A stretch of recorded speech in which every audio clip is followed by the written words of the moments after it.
every time I think I'm not going to get emotional, I end up getting emotional.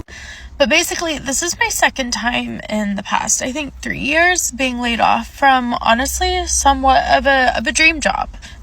And while I'm so incredibly grateful to be given opportunities to work in really cool industries and with really cool people, it is draining. Not only is it really draining working corporate sometimes, but working in a field that tends to have a lot of layoffs, because even when you have a job, it never really feels that secure. And the irony of it is I'm a recruiter, and I have been for the last 7 years. So I literally work in hiring, and I work with people who either lose their jobs or are transitioning jobs all the time. But when it happens to you, you still don't really know what to do.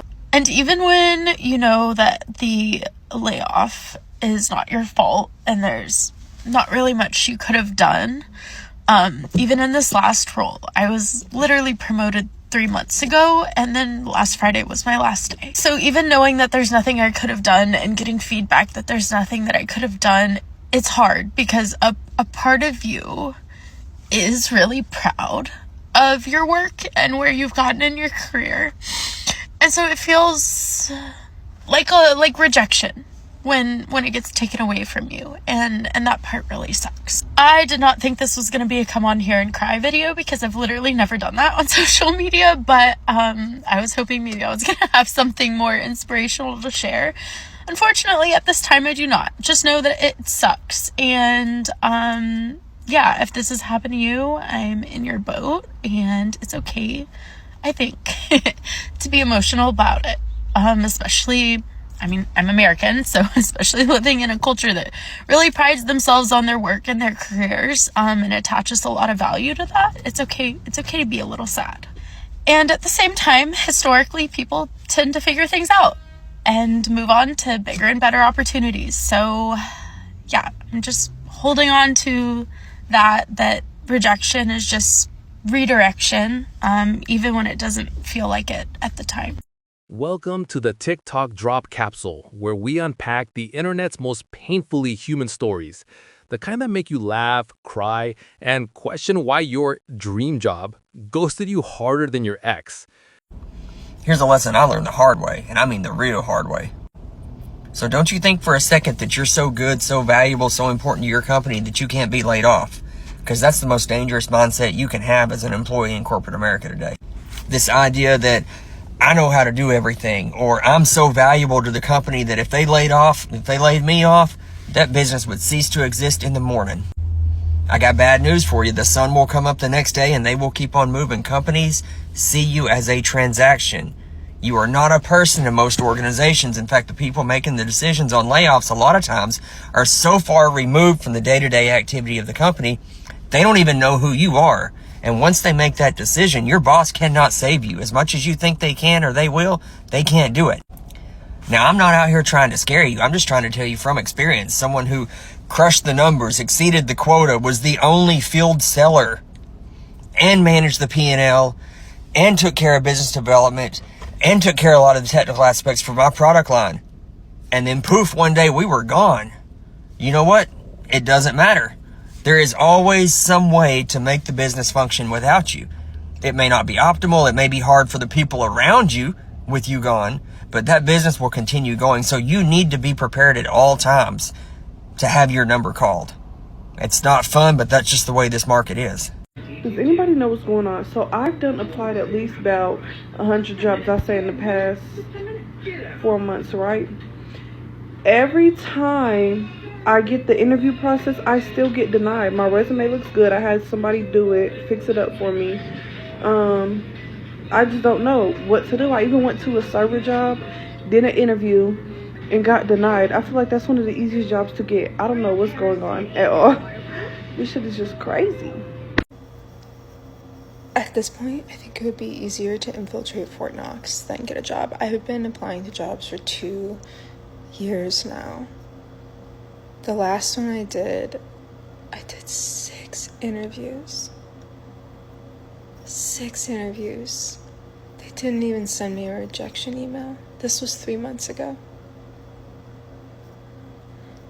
I have done no less than 25 interviews. over the past 2 years. I got rejected for a sales associate position at Glossier.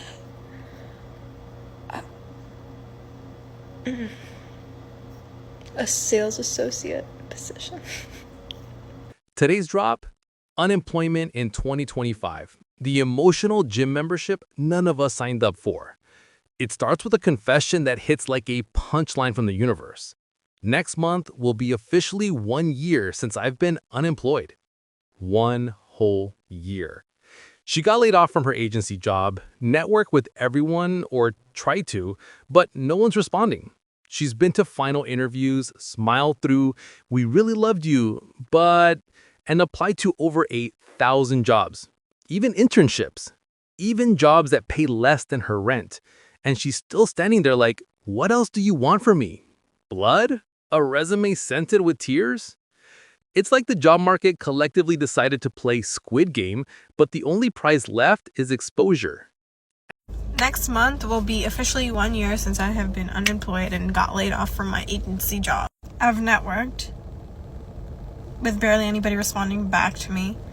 I've interviewed, got to multiple last rounds. Always got the same feedback that they went with somebody with more experience, but I was a great candidate. I've applied to over 1,000 jobs. I've applied to even low-paying jobs. I've applied to internships. I don't know what else to do. I ask questions at the end of the interview. I get to know them. Like, I don't know what else they want from me. I'm ugly crying right now because I have not made any money at all, and unemployment still hasn't paid me. And I've had a couple people interested in taking my apartment, but then they just fell through last second, and I'm like, we're days away from July 1st, and I was like, I have no idea how I'm gonna pay rent. Like, I had no idea, and I've had like half of it. And I just won this fucking giveaway, which I was just like, oh, this is cool. Like, I won like a travel, so I was like, I can use this for my birthday, because it was just like a travel gift card. And they go, yeah, we can give this to you, or you can pick cash. You can choose your prize. And I'm like, there was no cash in the giveaway stuff below. Like, it never said anything about cash. And I'm like, wait, what? I was like, how does the cash work? And they're like, we'll just Venmo you. And I'm like, like, I literally responded, I was like, you guys don't even know how much, like, you're blessing me right now. Like, this is insane. Like, so I knew I won, and I was like, okay, let's just wait, because, like, you don't know if it's actually gonna happen. And they just fucking Venmoed me the money. And I'm like, I really needed it. And I'm just now I can pay my rent, and I have like another month to like find a job and figure things out instead of like scrambling and being super stressed. It just feels unreal, and it's weird because I just was talking about, like, I had this feeling like I wasn't supposed to leave and sublet. Like, I had a feeling like something was gonna work out. I had no idea what. And this giveaway today, like, I can't even believe it. Like, I'm just so blessed. Unreal. And she's not alone. Across TikTok, you'll find an entire generation in professional limbo, overqualified, underpaid, and deeply caffeinated. One creator surviving off severance, savings, and vibes, canceling subscriptions, cutting cocktails, and hydrating her way through nightlife. She's out here saying, I still go out, but I drink water. That's not broke. That's monk mode fabulous. I have been unemployed since 2023 when I got laid off from my full-time job as a senior director of equity for a large nonprofit foundation. I was denied SNAP every time I applied, which was about 5 times in the last 2 years. For those of you newly going through layoffs or are worried about losing your SNAP benefits, here are 3 things that I've done that have helped me. 1, I made friends with the people in my community who have chickens. In the city where I live, you can have up to, I believe, 8 chickens. Unfortunately for me, on my block, there's at least 4 houses of people who have chickens, and that means eggs. Eggs are a great source of protein. You can have them at pretty much any meal, and so when given, we stock up on eggs. I honestly don't know the last time we bought eggs as a family. Between my neighbors and my grandmother, who volunteers at the food bank, who gets food after her volunteer shifts and often brings them to us, we've been pretty good when it comes to food. Second thing, when I got laid off, I had to put my mortgage on forbearance. Once I did that, I applied for a work placement program that was provided by a nonprofit institution in my state, and they paid for me to get a certification of my choosing. At the time, kind of regretting it now, but at the time I thought, oh, AI is up and coming. Let me get a certificate in generative AI. So I did. I have a certificate in generative AI from Cornell, and it was completely paid for by this organization. It has immensely helped me in my productivity as someone who is also late diagnosed ADHD and was really struggling getting back into the workforce, into job applications, into just like organization and management and things like that after I got laid off. So if you are in a state that has really good programs, I really encourage you to look into some of those programs and see what you could get, especially for free, and if not for free, at least at a lower cost. The last thing, I became good friends with my local library. One of the worst things about not having a job is not having access to regular income, which means not having the ability to necessarily go out and do things that cost lots of money. But I love doing things, so every week, I look at my local library's event calendar and I see what's going on. Whether it's story time, a speaker, a reading series. I'm currently taking a sewing class at my local library that happens once a week. The library offers so many free activities for you, for kids, for the community, for your family. And there's books, there's DVDs, there's movies, there's study rooms, there's computers, there's everything that you could possibly need or want is at the library. Become friends with the library. Finding creative ways to have fun without spending a lot of money has been a journey, but honestly, it's so worth it not participating in all of the glitz and glam that capitalism tries to sell you. I'm gonna make a peanut butter and jelly sandwich and go have a picnic in the park. Instead of spending $20 to go to some kind of party, I'm just gonna invite all my friends over to hang out at my house. Get creative and get your community solid. It is what will see you through. Then you've got the California hustler, our unemployment Jedi. She's cracked the bureaucracy matrix, unemployment benefits, covered California, CalFresh, affordable Wi-Fi. She's basically the Tony Stark of survival programs. She's like, you can't buy a rotisserie chicken with food stamps. And we're like, girl, fine, we'll roast it ourselves. Because when life says no hot food, you preheat the oven out of spite. I've been unemployed now for 7 months, and I've learned a lot about how to navigate all these different institutions, especially if you live in California. So I just wanted to share some of the tips and tricks I've learned along the way and how to get financial support. So the first thing I wanted to talk about is unemployment in California, unemployment benefits. So you can apply for unemployment and you can get benefits for up to a year. The caveat here is that the amount that you're getting is going to be limited. So some people choose to work a part-time job and collect unemployment benefits so they can stretch the benefits out further. For me, I just decided to collect them all basically within the 6 months period before I tapped them out. When you're gonna get unemployment, you're going to get it in a card that's going to be mailed to you, but you can actually have the option to changing it to go directly into your bank account. I don't exactly remember the steps, but you can look it up online. Now, applying for unemployment, this is like literally step 1 because this will qualify you for a ton of other things. I use this organization called Ask Ariana. I'll put the name here. Highly recommend it. You don't have to use them at all. This is just like, they were helpful for me. I used them. They walked me through the process. So you can get coverage through Covered California, and you qualify for this once you start collecting unemployment. However, once your unemployment stops, and if you're making $0 a month, that's when you will qualify for Medi-Cal and you can start receiving that. The next thing that you can qualify for a state-assisted program called CalFresh, which essentially is food stamps, where you fill out some documentation and you show that you're receiving unemployment benefits, and from there you can start receiving this debit card that has a certain amount of money on it per month that's completely free. Of course, you are going to be taxed on this. You might be owing taxes on this in the future, but it's like a good amount to tie you over to at least buy groceries. Caveats here is that you can't buy any prepared food, so you can only buy fresh food. So for example, if I went to the grocery store and bought like one of those rotisserie chickens, that would not qualify for this CalFresh benefit. And the last thing I want to talk about, this is actually something I learned on TikTok. This is called the Affordable Connectivity Program, and it's expiring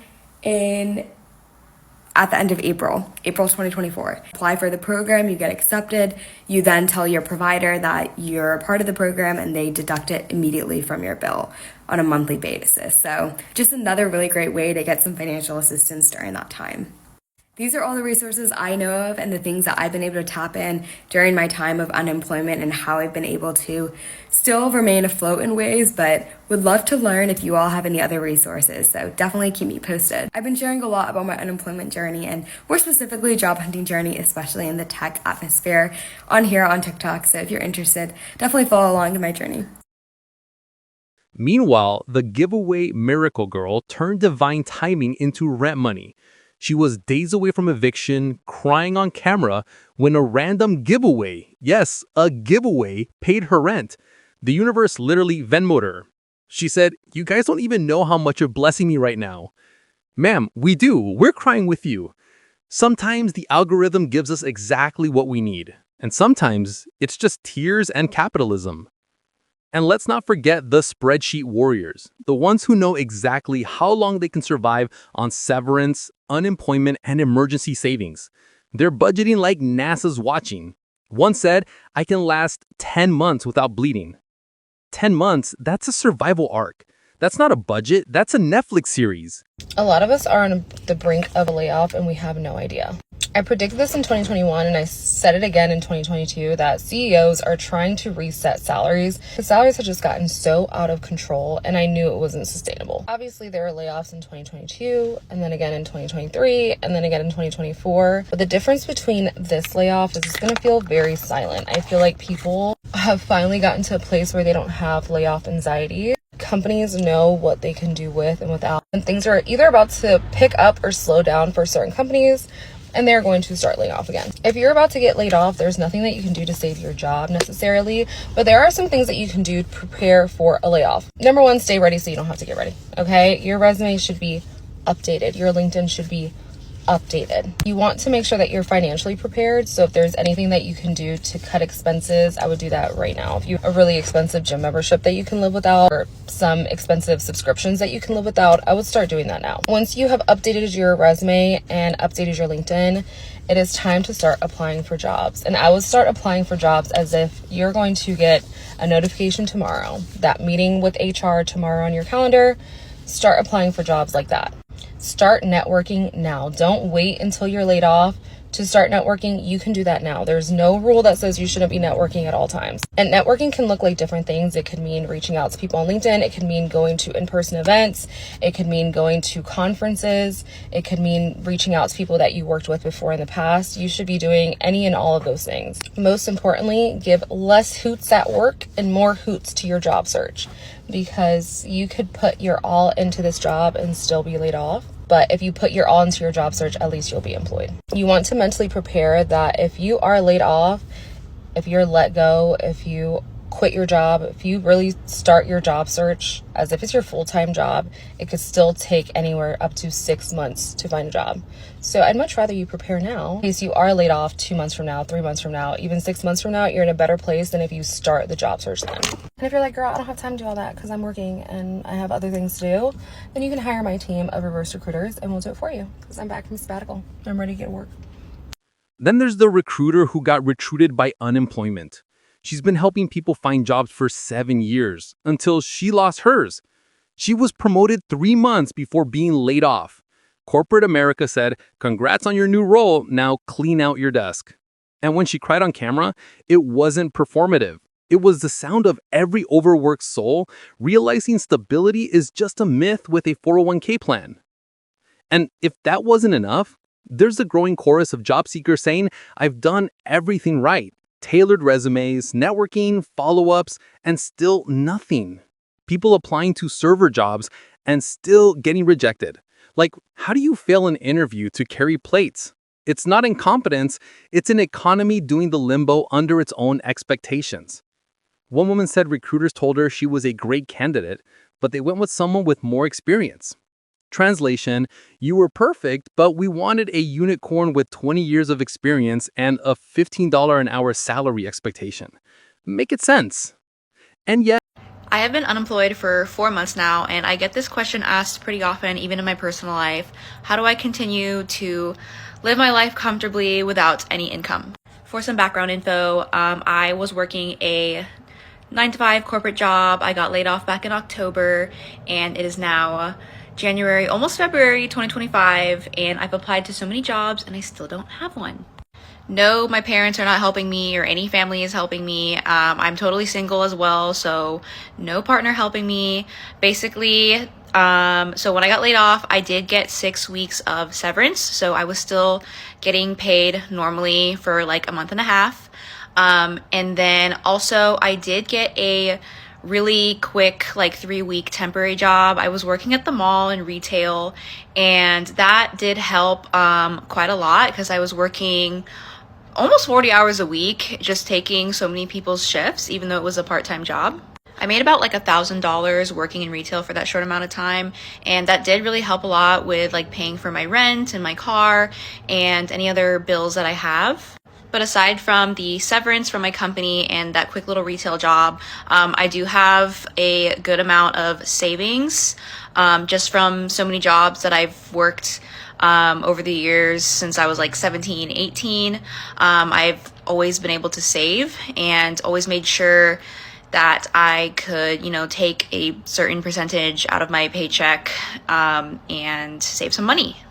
I also did cut out quite a few expenses, so I canceled a whole bunch of subscriptions. I had like Hulu, HBO, I had a ClassPass subscription, all that I had to cancel.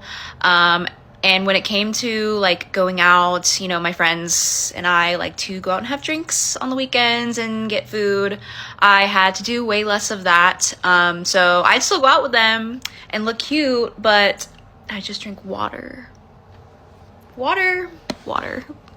And I still had a great time. It's really not that big of a deal. And then of course I had to stop ordering takeout for myself. So just cooking a lot at home and less shopping, less coffees, less matchas, less cocktails. And yeah, that's basically what I did. And then all of January, I was in the Philippines with my family, and I literally just got back like a couple days ago, and I am back to trying to find another job. The hunt is on. It is still rough out here in the job market. Well, it's rough out here really in the whole United States, unfortunately. But yes, if you guys have any other questions, please let me know. Despite all that, the ghosting, the rejections, the crying on camera, there's a quiet revolution happening. People are learning to live slower, spend smarter, and actually feel again. The pressure to perform success is cracking, and in its place, we're seeing real connection. Maybe success in 2025 isn't a LinkedIn announcement. Maybe it's cooking dinner at home and not spiraling. Maybe it's finding joy in your Wi-Fi discount. Maybe it's knowing that crying on TikTok isn't weakness, it's proof you're still trying. So, I was recently unemployed from my professional full-time job, my salaried job, laid off with a bunch of other people. I'm 6 months pregnant, and we're a 2-income family, so this is quite impacting. My goal for today, I'm a very organized planner. So every week since layoff, I've had a plan for what I'm going to do, including job searching, job applications. But today my focus is on applying to benefits and aid. I've never had to use government aid before, but I have no insurance and I'm pregnant, so I really need some type of coverage and need help while I figure out and find another job. So today, filing for unemployment as well as other benefits. I've never done this before, so we'll see how it goes. Hopefully, I qualify and we can get a little bit of relief here in the short term. So if you're watching this from your couch, in your pajamas, surrounded by rejection emails and half-finished coffee, breathe. You're not behind, you're just in between. And that in between is where reinvention begins.